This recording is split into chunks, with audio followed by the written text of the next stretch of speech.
or the I mean, you guys also have to regulate how many people are in the store at once, because before in the grocery store they would have you could only take the cartwheel. Yeah, yeah. the cart. And now you don't. Now you have to drop your coin again. Yeah, like, you know, they back to that. I'm like, oh wait, what? Exactly. You can take baskets, you can take the carts. I'm like, on this, you know, it's like pretty much back to normal. The only place where we still feel like, okay, there's COVID around this on the public transport, that's the like, you know, HiRadioNl or the NS. They still require you to wear a mask. They don't play. Other than that, I mean, it's a free.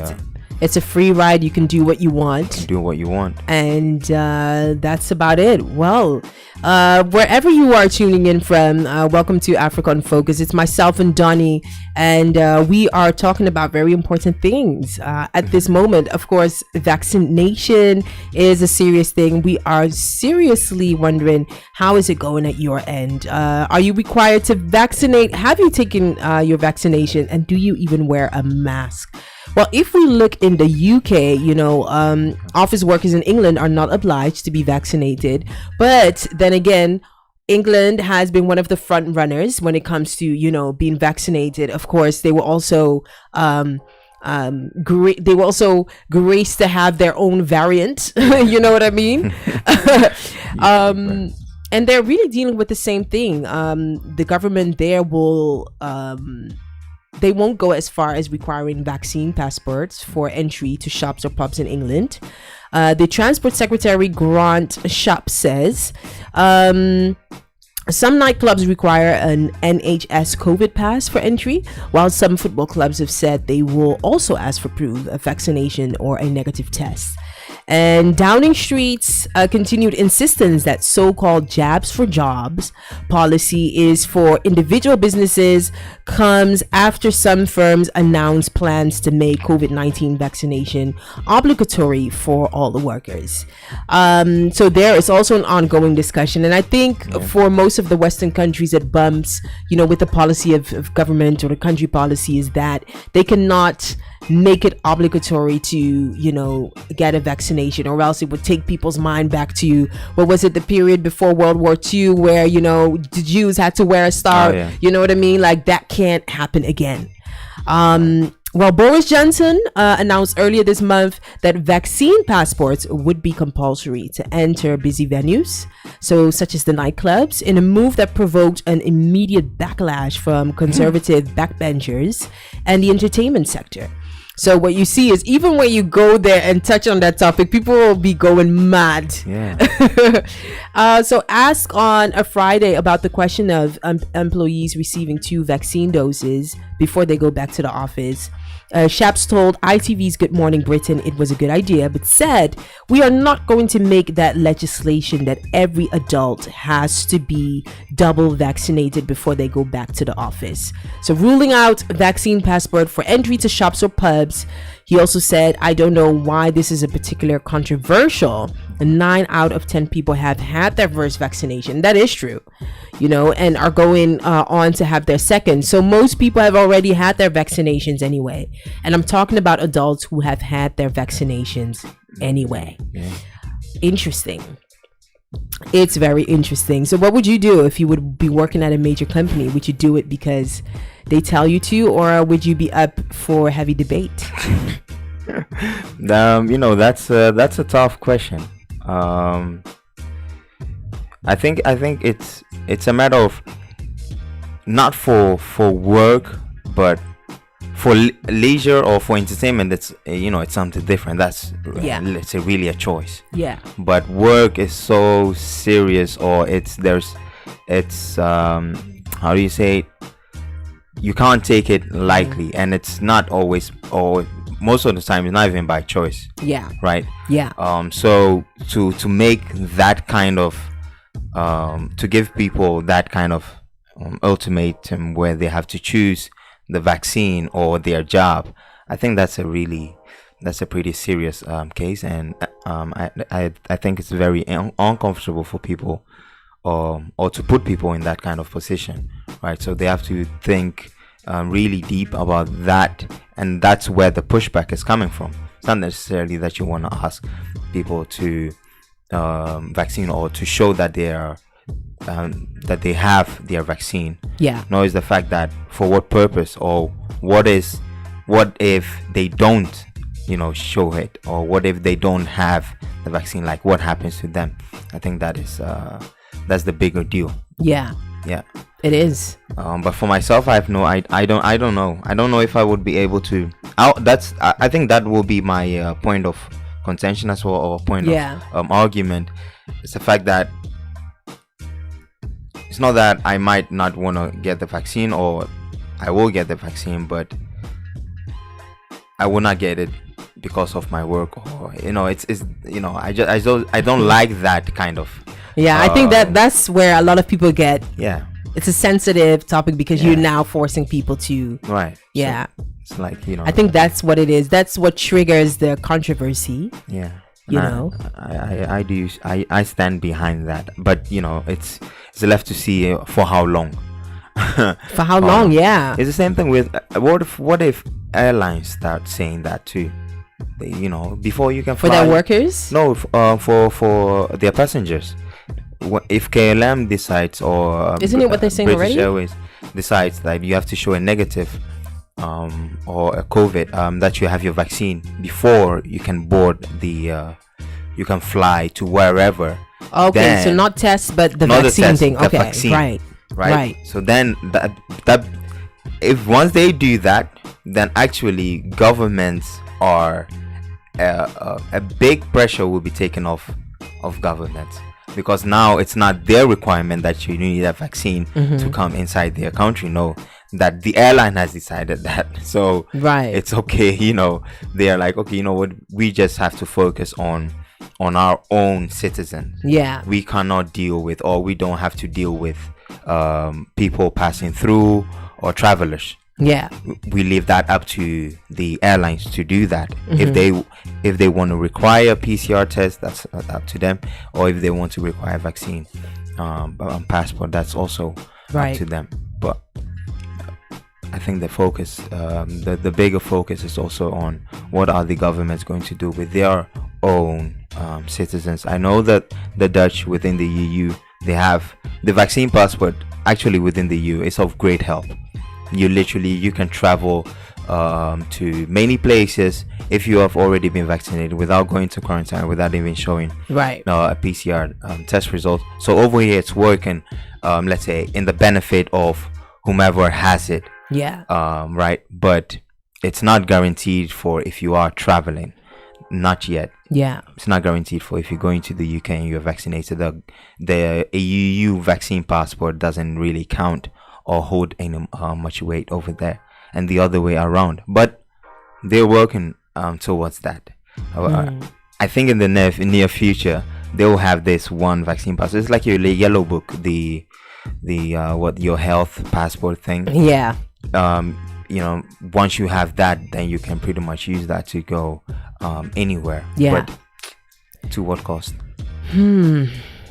This is an interesting thing, but I think this is the first time that we are now seeing such as a COVID-19 being slightly, or the how to go about with it being implemented in the way we go about, the way we travel, such as probably when yellow fever was a thing. It's quite interesting. Just don't force people to do something that they don't want to do. Yeah. Do you like the pace in which things are developing, or is it going too fast, or is it like okay, are you getting used to it? Okay, so first when they said, oh, we have a vaccine, that was very fast, and it proved. I mean, I think Johnson & Johnson had to like they had to pull back a lot. They had to pull back a lot of all of that. So it just proves that it was going too fast. But I think now we're getting into that point where probably right research is being done and all of those things. But I would say that is it going too fast? You know what? On one hand, I don't think it's going too fast because you have to deal with a whole population of which a large percentage is just ready to go back to normal like nothing happened. I mean, even now, I think okay, US, that's people there are just that's different. But even here, people were like ready to just do the festivals and things. I mean, I've heard of people in the creative that, you know, were booked already, and within a couple of weeks, almost everything 90% was canceled. You know what I mean? So you always have people that just want to take it to the extreme. So it's like you have to consider that end. And also the laggards who are kind of like, nah, I don't trust no vaccine. Bill Gates, he's not to be trusted, you know. So man, that's why I don't do politics, because I think that, oh man, dealing with the bigger group of people just makes it difficult. That's true. Yeah. That's true. So I don't think it's going too fast. However, I must say that the Dutch didn't do too well with saying, you know, we don't need masks anymore, and I would. I would. Come on, man.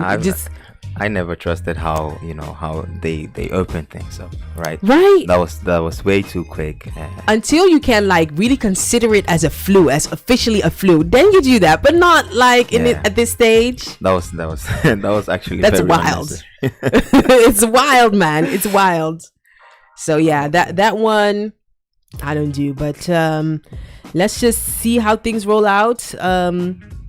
Yeah, either way, I'm gonna have to get it this month. You know, getting the first shot and those things. I hope that I will still feel my arm, because some people's arms were feeling heavy for 2 days and stuff like that. Yeah, and the first one, but then they said the second one is that one you feel more. Okay. Like that, yeah. The first one is just, you know, you feel it in the arm, but then the second one, people like really get, you know, sick or nauseous on the second doses, which is a lot stronger than the first one.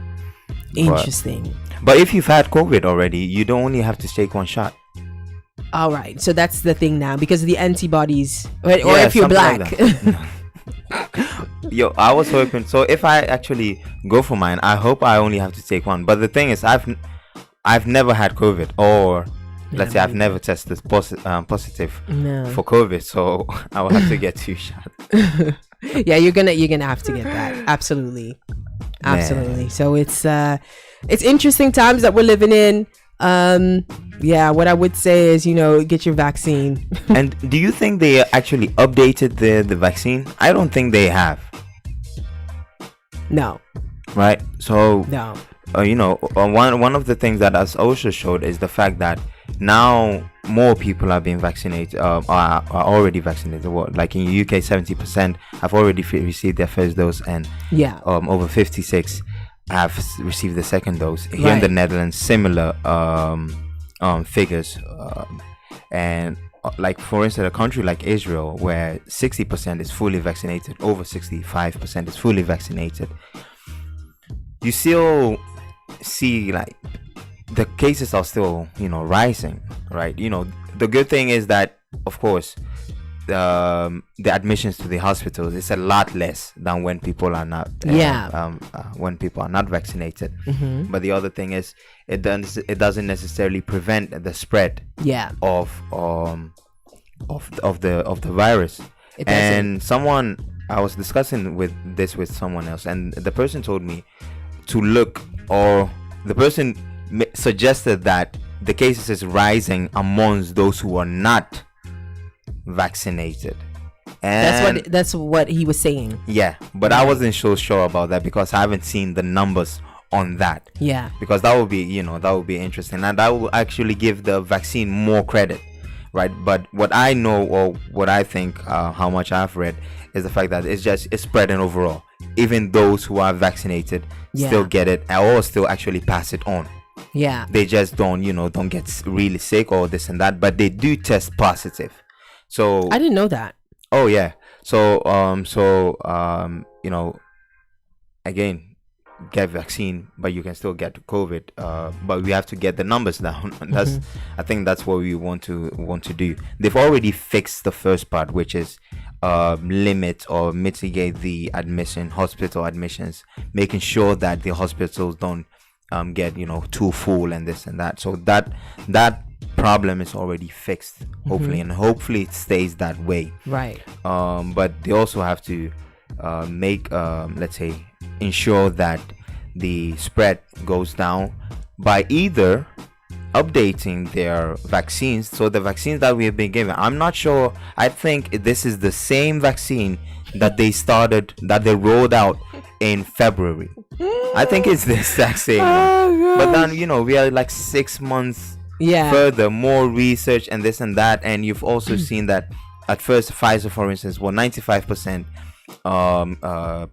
covered. Yeah. Right? But I think reality has, or now, since more people have had the vaccine, it's a lot lower than that. Yeah. So, can we get a vaccine that is, new and improved, new and improved vaccine, and give that one to the new people? Like, let me get that one. Let me get that kind of vaccine, but don't give me a vaccine that from 6 months ago and still force those vaccines upon us. Like, that doesn't make no sense. Exactly. I think I've proven that I can either defeat COVID or that I can handle COVID. We are 1.5 years in. I am still here. Don't tell me I need the vaccine to survive. Give us something that will stop the spread. I think that's where we have to go to now. Yeah. Right? I think that, that's the main focus. Give us something that will make sure that the the pandemic goes down, that we can all return back to our normal lives, do festivals, go back to office with something, not I think people are like crying for what you are saying. Yeah, definitely. No, for real. But Definitely. Just pushing on this vaccine, get the vaccine. It's the same vaccine 6 months ago. It doesn't stop the spread, and we're safe. I know. All right. Well, what did they say? It's the survival of the fittest. Survival of the fittest. Aren't we the fittest? Yes. That's really what it is. All right. Well, in a bit we are going. We're shifting our topics to talk about what's going on the continent. Hashtag fix the country. Riots in South Africa. The confidence in our leaders, and an interesting fact that I run into: burnout is a mental fatigue and talent drain are a threat to Nigerian startups. I'm really interested in what's going on there. It seems to be rising on the continent. We need to talk about that. You are listening to Africa on Focus on Hi Radio. Let's listen to some music. We'll be right back to talk some more about what's going on the continent. And more of that. Anything you do, not the Russian. If you keep pride, but I come down. Make your own when the beat like come down. I've been thinking I could make a way for me when I never try to get along with you. What if I go run into the mountain? Waiting to go be when I fall down. Too much me, yeah. They make me do this and on me. Too much me, yeah. They make me run from your way. As a small boy, I dey show myself. As a big God, you dey show me grace. When I come around, you dey show me heavy love. Every minute, every hour, my God, not the door, yeah. Big man. Anything you do, not the Russian. If you keep quiet, but I come down. Make your own when the beat like Big man. Anything you do, not the Russian. Keep quiet, but I come down. Make your own when the beat like now you be the baller if you think you say you talk more deal. At the OTD, to burn it done day. Come on, you done. Yeah, the final whistle before you kick off and you still won't play with you now. Tell me you bow and beg, make it show you. Tell me you bounce on your man, make me get there. Shakoteri koronye, me lick babe. Bini ma wati la go, yeah, the trumpet. Jeje mo mona, jeje, I go get the pepe. Big man. Anything you do, not the Russian. If you keep pride, but I come down. Make your own when the beat like come down. Big man. Anything you do, not the Russian. If you keep pride, but I come down. Make your own when the beat like come down. I biggie,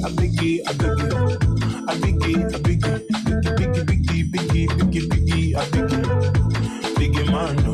Biggie man say Jojo, Jojo, Jojo, Jojo. Around man say Jojo, Biggie, the countdown.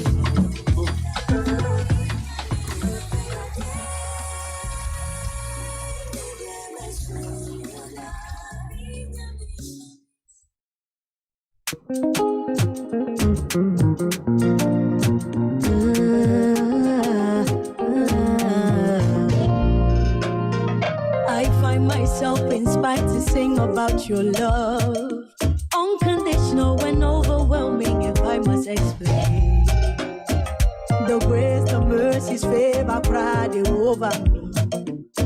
I find myself inspired to sing about your love, unconditional and overwhelming. If I must explain, my God, the grace, the mercies, favor, pride over me. Oh, they over me.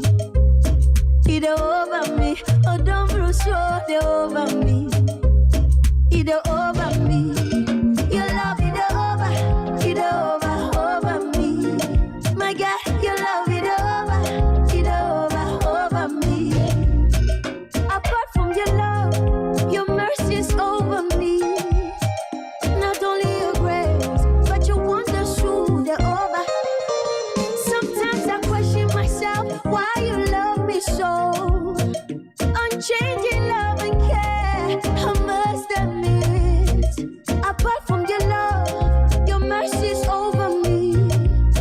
Not only your grace, but your wonders through the over. Oh, they over me. It over me. Oh, don't bruise they over me. It over me. Your love it over me. My God, your love it over me. My God, I can't deny your love, not for silver nor gold. This love I don't deserve. The way you make me feel, there's no God like you, above you. Oh, they over me. They over me. Oh, don't bruise they over me. They over me. Your love it over me. Your love it over me. My God, your love it over me. Your mercy, so your love it over me. La, la,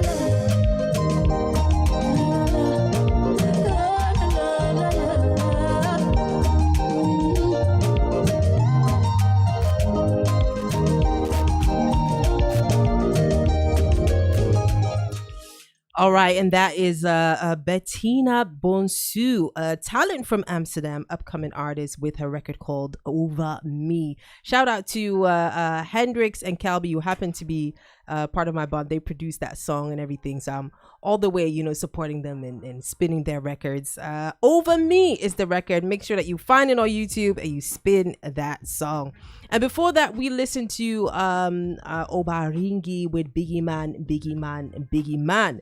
Of course, here's where you discover kind of, songs that are quite upcoming because we don't want any trouble with YouTube. That's really what it is.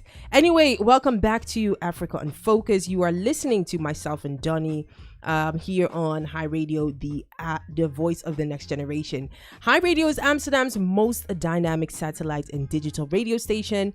We promote African culture to the rest of the world. If you happen to tune into the show on Facebook, welcome. Here we are. Make sure that you follow us. And if you happen to stumble upon this show on YouTube, please be sure to subscribe and share it all around so that we get the conversation going. We are really talking about, vaccination and all of those things, and whether you have gotten your vaccination and all of that. Really, we are keen to know how are things with COVID on your side of the world. Can you go outside? Can you sleep in your own bed? All of that. Just let us know. And Also, Africa on Focus is made possible by Austin. Now, by Austin is a branding and communications company that helps you elevate your brand, creating content, and all have taken that care of this, and also the podcast element of this show. All of that is what by Austin arranges, elevating your brand. And even if you're a starting base company and you need a strategy to get things started, of course, that company can help you on. Also made possible by Be Artist. Be Artist is Black owned, a web hosting company that also arranges your web hosting, everything that relates to web, and even updates or upkeep. You could simply go to www.beartist.eu, find them. You could simply hire them for a good amount to update your website, keep things going, troubleshooting, all of that. They are available for you to make that happen. So that is Be Artist. Also, Africa on Focus is on Patreon. Be a part of Patreon, which is an international platform where you can support Africa on Focus financially so that we could grow it. We are aiming towards a first goal of growing our community to 100 people so that we can acquire a video editor and a copywriter that can help us to create more captivating and informative video content highlighting stories of global Africans. So even while we broadcast live, there is so much to do. There is some editing to do. We can bring the videos some other places, all of that. And we will grow Africa on Focus to, at the end, to a good docuseries platform to showcase how global Africans build and grow their business, creative, and communities. If you want to know more, make sure that you visit patreon.com/Africa on Focus, where you have access to the first episode of our podcast, behind the scenes videos, and you will be the first to receive our podcast episodes, just like I said earlier. Anyway, back to this. Myself and Donny, we were actually talking about, how he felt, people should be more of caretakers of each other. What was the story, Donny? You have been walking around with your open bag and nobody cared to be like, hey, bruh. Yeah. And, it kind of like makes me feel not sad, but disappointed in humanity, like in society. Like you guys literally see me walking around. And there's always like a book hanging out, right? So what if I lose my book? Huh? I think then it's the moment where people be like, Mare. I think so too. But on their defense, I do walk with the headphones, right? So even if someone goes, hey, sir, I'm like, I can't hear you. So I want that kind of, care, or, that community feeling where people feel pressure to even just pull you by your jacket. Hey, you should move to a village for that, man. Or, grab that book and run after you. You always see that in movies or in cartoons. I think it's rather cartoons, right? Man. Why can we not have this in real life? No, I think it's you get that in a village, and in a village is where you have more of that feel where people are responsible for each other. It reminds me of a quote of Reggie Yates. Reggie Yates is like one of my favorite presenters, and he posted last time on his wall that he consciously took the time to just easily walk through his streets and things and say hi to people, and he just got the weirdest response, especially from young people. Older people were like, oh, hey, how are you doing? And sometimes, it would catch up to a small talk. Yeah. But young people were like, dude, what are you doing? You know what I mean? And I did comment on that. And I did say that it's the same thing, especially in urban areas. I happen to move at some place in my life to a more village area. It's still outskirts of the urban cities, but more village. And there is, when you walk, you say hi to whoever bypasses you. And it doesn't even have to be a conversation, but and even Kendi, who paid a visit some weeks ago, she was like, what kind of town is this? It's so quiet, it's so nice, children playing, people saying hi to you, and I find that in such environments, you have more of that feel. Same thing as even in working environments where I used to be part of a team where it would be more adults from different cultures. Saying hi was just the order of the day. Right. But then when it was more of a younger group, so let's say 19, 20, 21 and stuff, they'll be like, maybe even look at you in some way, or even if you say hi, they'll be like, okay, giving you a kind of hi that has to deal with, do I know you or not? Yeah. Yeah, I don't know what that is about. I don't know if it's age or upbringing. I don't know what that is. I really don't know. We should ask some psychologists that we have next time. Is it more age related? Since when you get, the more mature you are. I do think so. Yeah. I do think so. I do. As a young person, you'll be like, what am I saying hi to people? I mean, but it's also very cultural. Like, yeah. For instance, in Ghana, when you walk around, do we say hi to people? What I do know is that we do make eye contact, and it's a friendly eye contact too. Yeah. Whereas here in the Netherlands, I feel like you actually avoid making eye contact in the city. Yeah. So, like, let's say, just comparing the cultures, the Ghanaian culture, and then and you always find people around to help. Where? So in Ghana. Yeah, in Ghana. So let's say you're open bag, somebody would have told you. Oh yeah, that. Right. Like for that, someone, even in whether in the city, doesn't matter. It doesn't matter. Someone will tell me, sir, Masato, wait, and then he will actually fix it for you. Yeah. But that's also another thing. It's, I think, then you also have this thing of contact, making physical contact. Because I know, like, in the Latin community, or even Italians, they make physical contact like a lot and easily, right? Whereas here in Europe, in Western Europe, it's you don't more, touch no people. Exactly, don't touch me. You can just say it, right? Yeah, you can just, hey, something in your bag. You don't dare. Put your yes, right? No. So you also have that aspect to this community feeling, but. For myself, since I was born in Ghana and I'm African, I do prefer, like that type of the feeling of, like, other people are also, watching out for you. Yeah. Or after you. So I mean, I like that more. But isn't that wild? I would really love to talk to somebody who knows this type of, whether it's intercultural issues or something, but I think they also generally, as far as Ghanaians are concerned, in working environments, they call us relatively kind, because some of the things we are really helping somebody, we're quick to do that, you know what I mean? Quick and have a different kind of response, where Dutch interprets it as very kind, you know what I mean? Yeah. But it's also because it's one of the courses I had with him in my foundation year of my course. This cross-cultural analysis that we had to do, where they would literally look at every country, and then they have an index, right, where the countries is on an index of individualistic or collectivistic. Yeah. Right. So of course you will find the more Hofstede approach. Right. So that presents, like, a clear understanding or example, or it clarifies why more collectivist people or more collectivistic minded people are considered kind by the individualist ones, and the other way around, they are considered selfish. Because when I hear people say Dutch people are selfish, it's not Dutch people saying it.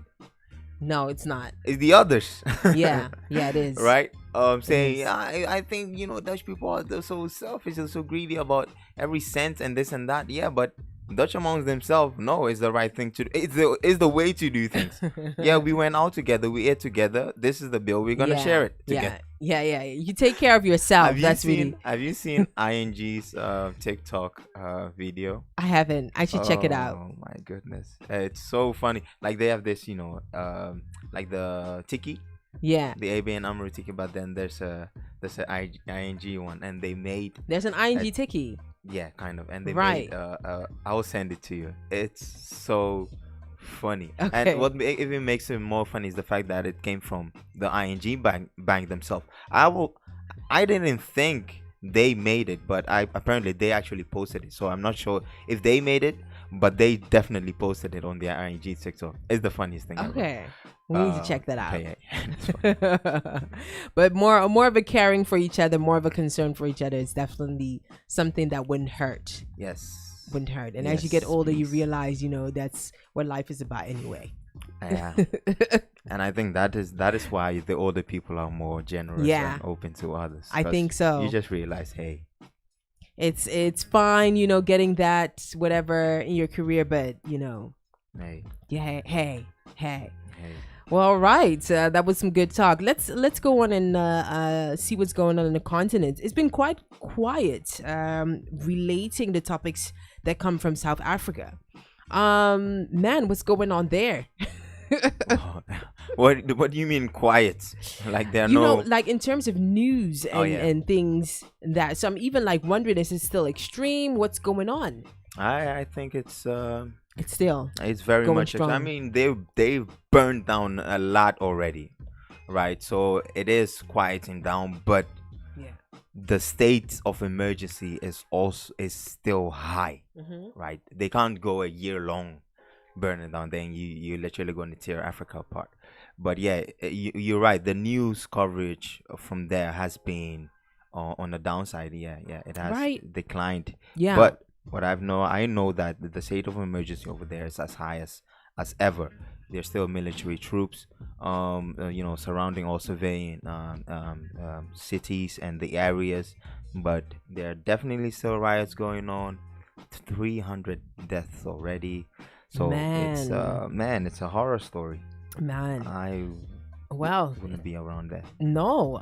Well, it seems that 2 weeks after South Africa was gripped by a frenzy of looting and arson, the worst scenes of violence since the advent of democracy in 1994.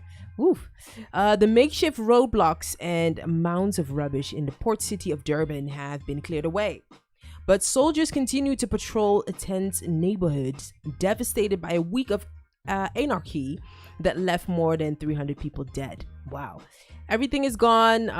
People with no insurance and people being worried about the future of South Africa. So the riots orchestrated emerging from a crisis meeting with national and provincial leaders. The premier of KwaZulu-Natal, if I say that correct, province, Sile Zikalala, described the situation as a catastrophe. Mr. Zikalala had earlier faced criticism for suggesting that in order to calm the situation, the authorities should release former President Jacob Zuma from prison. And it was Zuma's arrest for contempt of court, which sparked the unrest, leading to claims that his allies were seeking to overthrow South Africa's young democracy. But later, Mr. Zikalala was towing the official government line, acknowledging that the violence in his province and in the economic heartland of Gauteng started as a mobilization around the former president, but then became something uncontrollable. Man, this is crazy. So it's resembling a war zone. In one of the worst affected neighborhoods, Phoenix, members of the large community of Indian origin expressed concern that racial tension had been deliberately inflamed by those orchestrating the violence, and the security forces had failed to protect communities. Again, where this comes from, rallying for Zuma. Indians who first arrived in South Africa in the late 1800s, wow, that's quite a long time, as intertoured laborers made up 2.6% of South Africa's population. The majority of them live in KwaZulu-Natal, in a predominantly Indian neighborhood in the town of Frerelam. Nazreen Firbai said her husband, Mohammed Rahov Sattar, was killed at an informal roadblock set up to guard the community. That's intense. And video footage from the scene on a main road near the family's business showed a red car speeding directly into a crowd. So these are one of the examples of the deaths, that are happening. It's being quite serious. I think that, 300 people is 300 people too much. Many people in KwaZulu-Natal's main city, Durban, shocked by the scale of the unrest, seemed convinced that there would now be a backlash against Zuma and his allies within the governing ANC. They failed. They didn't destroy the communities. It was a way of encouraging communities to become stronger. And from all different countries, said Anthony Quirkwood, a local marketing director, that relating to the riots and so much more. One interesting clip that I ran into was that, what was it? People from ShopRite, because ShopRite is South American, South African by origin. ShopRite, I didn't know that. Yeah, it is. And the workers just started to just spread oil, in front of the shop because of the looters that were going to come up. You know what I mean? They were like, no, you're not going to take our shop. And actually, waiting upon them, you could see them slip in and everything. Yeah. You know what I mean? And the caption goes, may your enemies be as walk on such slippery roads as. That's nice. And that's quite smart. It's not a good idea if somebody comes with a fire, but it's quite of an idea to stop the rioting. The sad thing I think is that it is a black majority who goes to malls and everywhere to loot, and they are carrying no spears, no guns. In fact, they are the ones who they become victims of war. But it just I'm like, okay, why does it have to be the black group again that goes and loot? And then again, of course, they will bring about this wrong image about black people. It is quite of a case whereby from an international perspective, saying, okay, why when is the rest, the peace going to come for South Africa? That's really how I look at it, and I hope it stops, man. I also hope it stops, but it's like situations like these, right? It's hard to grasp around the idea and the reasoning behind these action, and this is why psychology is so interesting. Yeah, and helpful, right? Because you have to understand we are dealing with individuals who somehow feel justified with their behavior, and their behavior in this case is looting and this and that. Or like this one, there were five guys in a car that ran into a group of people, right, killing over 6 and injuring over 8. So what will make you get into a car with your mates, go high speed to run into a group of people? Yeah, a group of people. Like, what is your motive? That's wickedness in the highest order. I mean, yeah, we can call it wickedness, but if you don't understand, because they feel justified, right? So for them, they're doing the right thing. Yeah.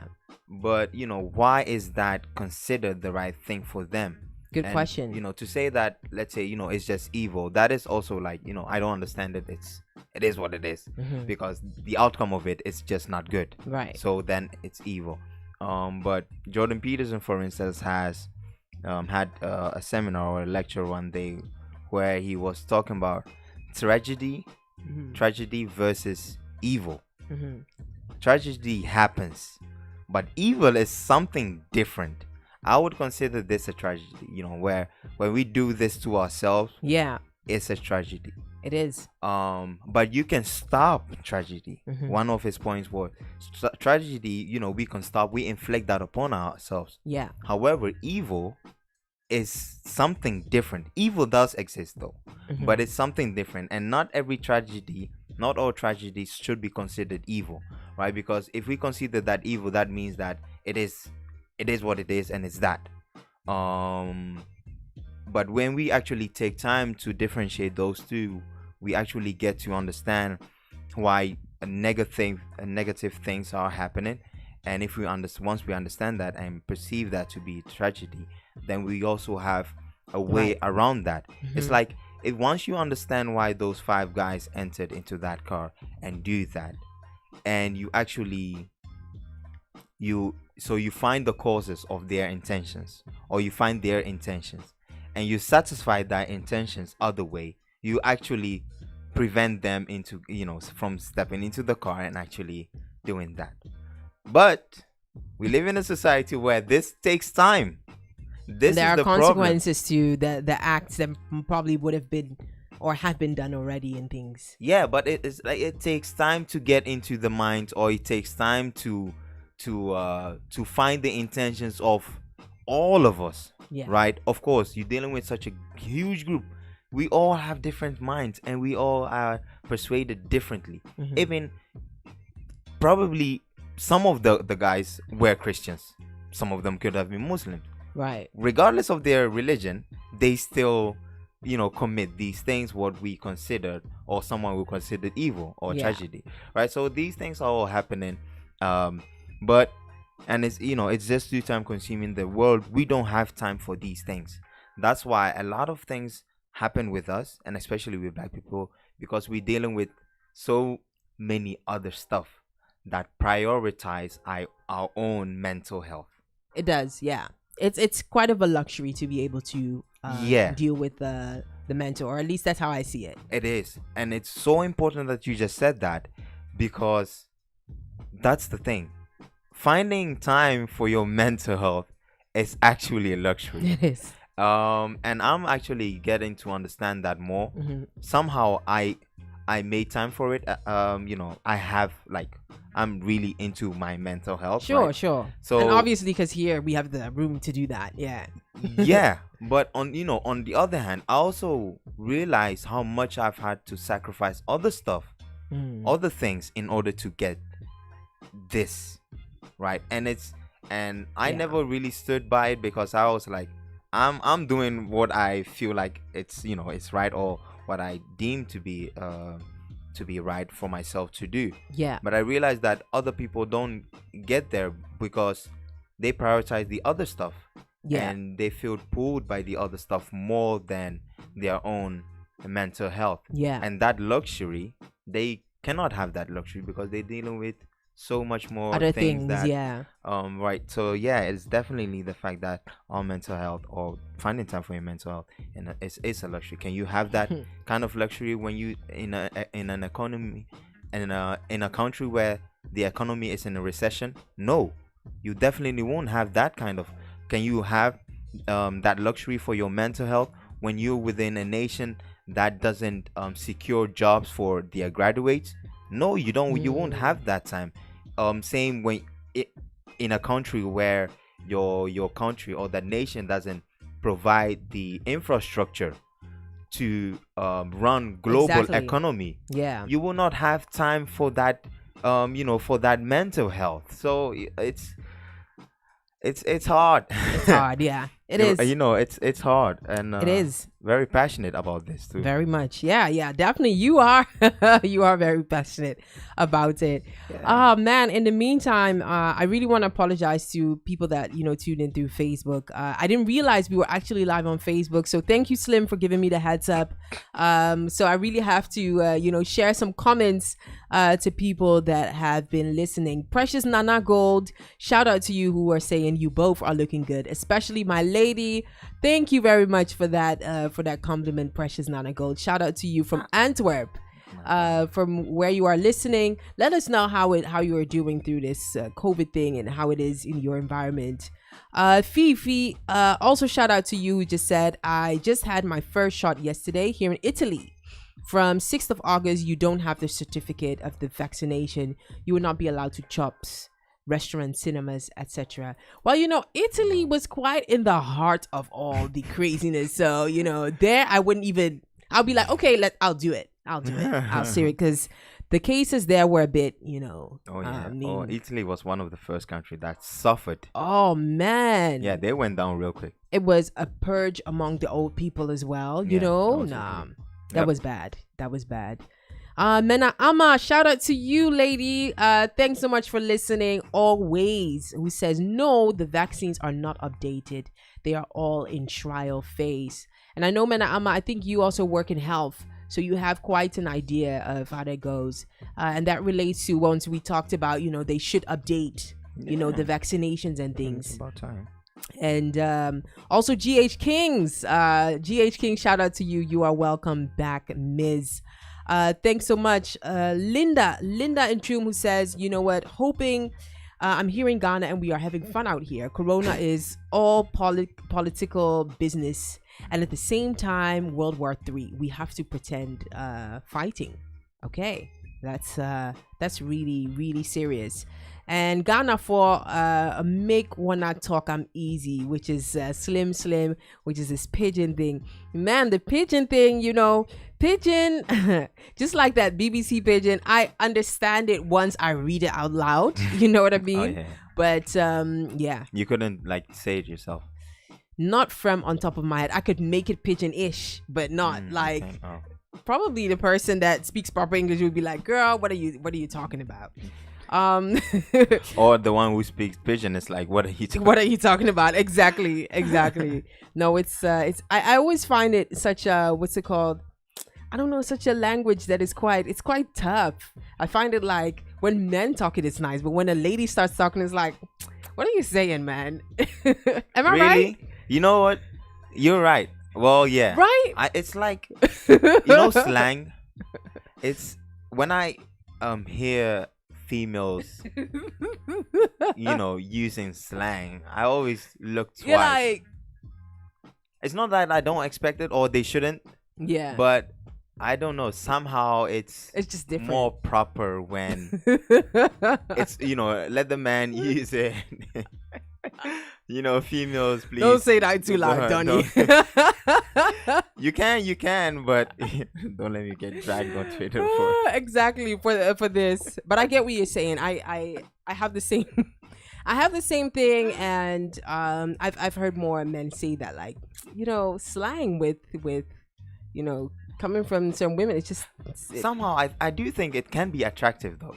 Okay. I think it just, there has to be a place for it, right? That's it. Okay. It has to. It's like for myself, I don't use slang every day, or whenever, however, wherever. I don't do that. There are times and place for you using slang. And I mean, with a lady, I mean, if the conversation requires slang, then cool. But you have people that just use slang in the most settings, random, like why? You could have just said that in normal Dutch or just normal English. Yeah, you didn't have to. I know, right? Throw those in there. But when a lady does that, when a man does that, you like, he's doing too much. Right. But when a lady does that, I kind of like feel, oh, that's unattractive. Right. And I think that's where the alarm goes off, right? Yeah, it's like, baby. Baby, there's something's wrong. No. Gotcha. All right. Well, almost ending off, African Focus. # Fix the Country has been, a serious topic here on our show, where we are, interacting with so many Ghanaians around the world, and also, on the motherland itself, on how Fix the Country is affecting people, and how the voice of the youth, especially the youth that are using Twitter to really gain its focus. We had loved to had Mare Oboh come into the show, but we have to he couldn't make it for some reason, but we'll definitely follow up with that on him, how Twitter is used and the voice of the youth is rightfully used. In their case, it's even worse for Nigerians, because Twitter probably mostly has been banned. I do still see my Nigerian people that I follow tweeting, but there is almost, the government has limited it very much. Well, Fix the Country demo will come up despite upsurge in coronavirus cases. Let's see what's going on. The leadership of the # Fix the Country movement has said it will still proceed with its planned demonstrations against the government despite the latest rise in COVID-19 figures. The group, which had intended to pour out on the street last month over the failure of successive governments to fix the prevailing challenges of Ghana, were restrained by the Ghana Police Service on grounds of a surge in COVID-19 cases. Given the fact that Ghana's cases are much higher than before, There are worries that the planned protests slated for August could be a super spreader, which could constitute grounds for its halt. However, spokesperson for the Fix Ghana movement, Anthony Mare, in an interview with Class News, said the group is resolved to go ahead with their demonstration in strict compliance with the COVID-19 protocols. He added that his group ought to be allowed to exercise their rights, just as the largest opposition, NDC, did a couple of days ago and a couple of months ago, because even, December time, they were wild. He said, as of now, we haven't been given any red light to stop our demonstration. The COVID is our concern, but still the demonstration should come on. It is the president or the police that can tell us not to demonstrate, but we have had several demonstrations and funerals in this country. That is fact. Exactly. And so we'll fix the country demonstration for just 1 or 2 hours, burn down the country. I think things must be put in place to make sure we observe COVID-19 protocols. Meanwhile, President Nana Dankwa Akufo-Addo has stressed that the wearing of masks in public places is mandatory, and anyone who flouts this law will have him or herself to blame. He bemoaned and described as troubling that the high compliance rate of mask wearing had declined drastically. Failure to adhere to the COVID-19 protocols, according to the president, has led to the upsurge in COVID-19 cases in the country. And addressing the country on COVID-19 for the 26th time on last Sunday, the president said it is extremely troubling to note that the high compliance rate with mask wearing has fallen alarmingly. The wearing of masks in public places, fellow Guineans, continues to be mandatory. There are no exceptions to this rule, and strict conformity with this protocol will be enforced. Anyone found to be flouting this directive will have him or herself to blame. We cannot afford anyone's recklessness to endanger the lives of the majority of persons in the country. This is quite of a thing. We would really like to know, for the last couple of minutes that we're going on, Ms.aba, and all of you based in Ghana, what is your impression on this? And also, the protests, do you think it should, go on or not? And do you think something should be done about this? I think, the right to protest should still remain, right? What do you think? Yeah, definitely. They should. I mean, they should. I think they should. They should demonstrate. I think it's necessary for them to go out there, because having a media campaign is one thing, but just going out and do the actual work is also another thing. So it's very if they do want to make changes, or if they do want to go ahead with the idea, which I think it's a good idea. Ghana needs this kind of incentive. It's kind of like, it puts pressure on the power structure, so that is a good thing. So I think they have to push ahead with it and go out there to demonstrate peacefully. Right. And of course, I do know or suspect that there will be instances where it will, let's say, get out of hand. But again, it's the same thing we face here when we have a Black Lives Matter protest, or protest for racial injustice, is that you have the extremists, whether they are from the community, so black people themselves, or from the other side, that comes around to mess things up. Right. So we go from a peaceful protest to something that wasn't planned. Yeah. I just hope that it will not happen for them, and I do and I want them, or I hope that they also have from their community of protesters, that they have surveillance amongst who is with them and what are they doing. Yeah. Like, take care of each other and make sure no one is doing anything crazy. Right. Because hey, if you mess this one up, then that pressure you are applying to the power structure just goes right back to you yourself. And look at what you guys are doing, and I don't know, then it's done. Then that's over. But yeah, they have to go out there and actually give it their all, but also civil each other carefully. I agree. I would really like to hear from you who are based in Ghana. Yeah, will they go? Will you go and protest? Are you a youth? Do you see that it somehow, benefits yourself, your community, or anything of that? We would really like to know how it is. Shout out to Linda, who says, "Sister, Ghana make hard ankasa. Where you have money, you will make it here and be happy. Why? It is not like that in Amsterdam." True. Here, you don't necessarily have to have money. Even though Amsterdam is quite expensive. Let's just say, your road to, one of the example from graduation to getting any job. Yeah. Is relatively, okay, You get your degree, you are higher chance you get a job. You get a job. Even if it's below your pay grade, you get something. Yep. It will be a struggle for some time to really get, what you deserve. And that's really the part that, Fix the Country or the campaign is really pushing for. You know what I mean? Because actually a country is not as good as its average person. No. You know what I mean? You can go forth and have this lavish life, but if in terms of the regular thing of road and health and things are not right, we have to be honest and say that it cannot make up for the average person, and therefore it's not fully successful. No, not even near. Not even near. Yeah, successful. Not even near that. Yeah, I mean.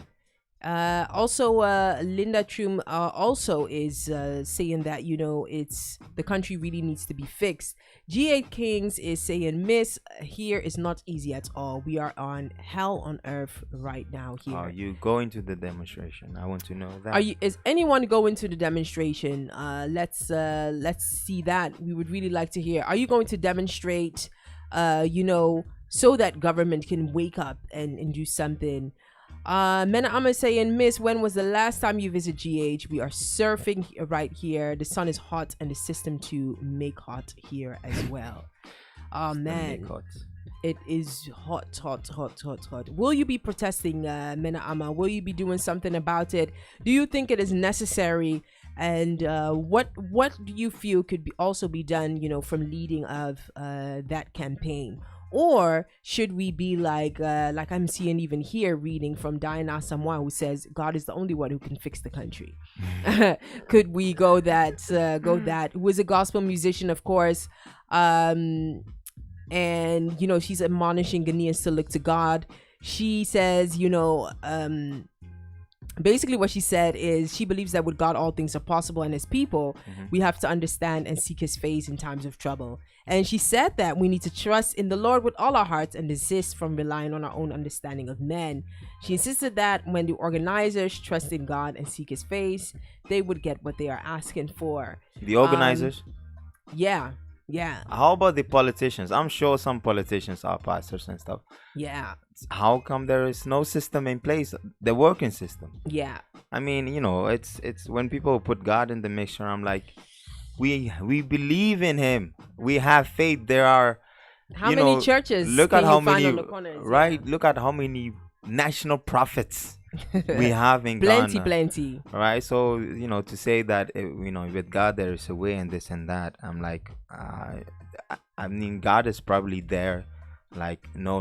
This one. He's looking at us like, what are you doing about it? He's like, I've made heaven. Heaven is here. Right. I fixed heaven. But this is yours. Right. Take dominion over it and fix it, and like do it for yourself, not for me. Yeah. And with that attitude, I think it will be a lot more helpful than go and seek God's face, go and seek each other's face. Yeah. To fix that. Very much. To do that. Very much so. And Ms.aba is saying, she's in Kumasi, and if it's happening in Kumasi, she would definitely do it. Yeah. That's right. Will we definitely be following, Fix the Country?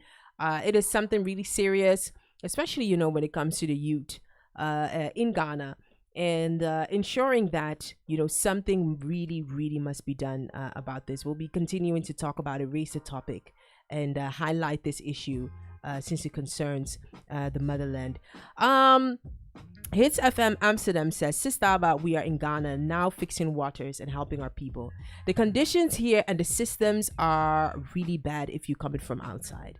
And now Ghanaians has wishing up more than before. Right. That is one. So the fixing the waters, what are some of the ways that one is being fixed? I do know, of one thing, for instance, a family member with their neighborhood, they started to clean the neighborhood, as one of the things that the neighborhood is doing. These are some of the example that people are taking into their own hands. But, how far can you go? How can you continue? Should you do it every year, yourself while you are taxpayers? These are questions that also come along. So we really like to hear from you. Yeah. And picking up on that hashtag fix the country. You are listening to Africa on Focus. We're almost rounding up our talk for today. We just having such a good time being back at the studio. It feels good. It feels right all the way as we are talking about what's happening on the continent. Are you getting vaccinated? We would really like to know from wherever you are in the world so that we can talk about this and maybe convince you or convince you not that to have yours. Latest topic that I just want to share, and maybe we can continue with it next week, is that actually business owners are suffering burnouts. One example is in October 2020, Yamo Omorogbe suffered burnout at the time of the hashtag EndSARS protests. So EndSARS protest, was one in Nigeria, which, went to its crazy peak. I don't think EndSARS hashtag could be fully compared to the Fix the Country one, because that one it's slight different topic, and for me, I don't believe Ghanaians will take it there. Well, her wary state of mind was exacerbated by the Lekki toll gate killing, where tens of young Nigerians were killed by policemen and members of the army for protesting against police brutality. It does not help that she lives a few minutes away from the Lekki toll gate, which was such a jarring time, a stressful time for her. So burnout is generally described as a state of emotional, physical, and mental exhaustion caused by excessive and prolonged stress, ultimately leading to lower productivity and inability to meet constant demands. This is what we know. We have talked about it, earlier on the show, also with psychologist Raisa Kumaga. This is an example where Omorogbe is a co-founder and CEO of Bamboo, which is a tech startup that provides Nigerians with real-time access to buy US and global stocks. She had to weather through the mental exhaustion that comes with building the startup founded in 2019 in Nigeria. Just in its early stages, the Y Combinator-backed company had to raise funding and thrive during COVID-19 pandemic with its different versions of lockdowns, deaths, and panic. And the last straw for her was the end of the year when the hashtag EndSARS protest began. Her mental fatigue and burnout left her drained and drudging through tasks, struggling to be productive. So my question then is, if this is her case, then how many others, are even under the hashtag Fix the Country are going through this but might not have any idea, that this is going on. And also the other thing is, it may, like for her, I think, did she get diagnosed with? She knows. She knows. That's a good question. Because other people will not even pay like attention to that aspect. It will show in other ways. It's either they're like they literally give up, or I don't know, somehow they resort to something else, whether addiction or some other stuff, or they'll become lazy and unfruitful. Like you wake up, you just sit at home the whole day, no inspiration. Meanwhile, you actually graduate and this and that. You finished your bachelor's 2 years ago, be struggling to find a job, and then COVID hit, and then Fix the Country hit, and this and that. Now every day you wake up, you look at your mom in the face, good morning, she says good morning. That's it, and then you go back to sleep. That for weeks, and you don't even know. That's burnout too, right? You cannot be productive. You don't have the mental strength, energy, motives to go out there and make something of yourself. You are mentally drained. You are exhausted of all these things that have been happening around you. So yeah, so I would say even though these people are actually burnout, but they will not consider themselves nor will their mom or their society consider these individuals like suffering from a burnout. But if you do look into the things that they have experienced or they're going through, they are definitely mentally drained. Right. On that note, we should really take that one to next week and really talk about more of that and really getting that on.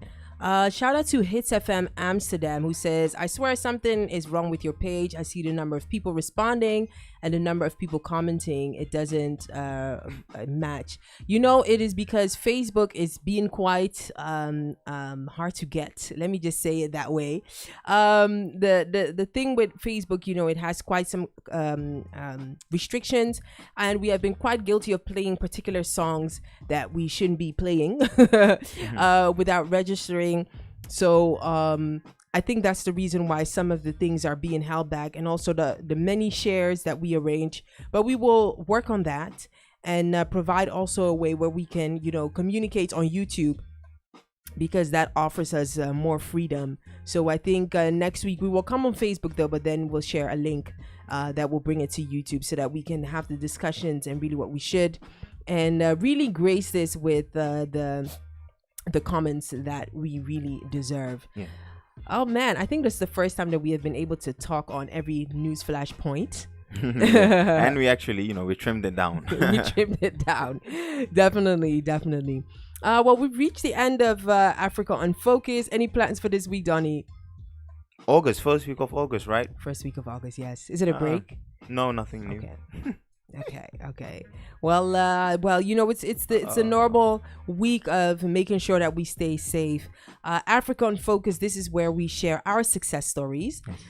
In case you miss any episode, you can also listen to our recaps on our streaming platforms, Spotify, iTunes, all of that, and Anchor, Google Podcasts, and all of that. You can find us there. Of course, www.HiRadioNl, you can find us there and listen to the recap. And if you really want to see some visuals, just simply go to HiRadioNl on YouTube and watch the recap. We are logging off. Make sure that you find me on Instagram at ms.aba, or Ms.aba. This is Ms.aba. You can find me on Facebook as well, so that we stay connected. I want to give a special shout out to Mena Ama. Thank you for being one of our loyal listeners. We appreciate you so much. Also shout out to GH Kings, who's always down to share. Linda Trum, also shout out to you. Hits FM Amsterdam, we thank you so much for interacting with us. A very big shout out to you from wherever you are. Make sure that you tune in with us next week. Precious Nana Gold from Antwerp, also a shout out to you for interacting with us. And shout out to Slim, who is at the background, making sure that all of the things go right. We are ending off Africa on Focus. That is it today. I think we are just rounding up with some was it dancehall vibes or anything. No, let me just do this Stoneboy thing, because I'm sure that by the way, Sarkodie has a new album out. No Pressure. They have been talking about it for crazy. Have you heard it yet? Have you listened to it yet? The album. Oh yeah. Yep, okay. I've listened. Okay, let's talk about it next week and then see what you think. Here they have been talking about it on High Street Entertainment, which, by the way, High Street Entertainment returns every Saturday. On Friday, Gary will be back with Y-Zone, bringing you the latest of international hip-hop. Okay. And also, Sylvia Candy is on a break right now with East African Sounds. On Saturday, High Street Entertainment. Also, Afro Bongo with Royal, the CEO, who taps into some of the history things of African, which are worth knowing. And he also takes you back to some some good African vintage sounds for those people that really, really know music. So make sure that you look out for that. Keep sharing, keep interacting with Hi Radio, the platform with the voice of the next generation. Let's round up with some Stonebwoy, who also, celebrated the 1 year round of his album Anglican Junction. Let's round up with that. We wishing you peace, safety, and health this week. Catch up with us next week. Let's go. Yeah, I like honey. Yeah. Jamaica. I got nothing I want to let you know. Take it to the island, you have to understand, you have to understand. Never like the madam, and you have to understand, you have to understand. Nah. Baby, you have to understand, you have to understand me. Is it gonna be worth it? Loving me night and day. Can't keep your hands off me. Feel it, you go see I'm feel it. The love way I get for you. Anybody test, I go pull a 9 milli. Nobody send me no. Just for the back, I go spend 1 milli. Yeah, take it from me, girl. Woulda never break a heart when you give me. I wanna give you my love. You have to understand, you have to understand. Never like the madam, and you have to understand, you have to understand. Nah. Baby, you have to understand, you have to understand me. Is it gonna be worth it? Loving me night and day. Can't keep your hands off me. Chat boy, but hope say you're not just a give me chat boy. Mama see you, Mr. say you is a bad boy. Yet me still want come cuddle up boy. Give you all my trust boy. You say you want me alone. Put it down when I give. So make sure when I come to see you, baby, don't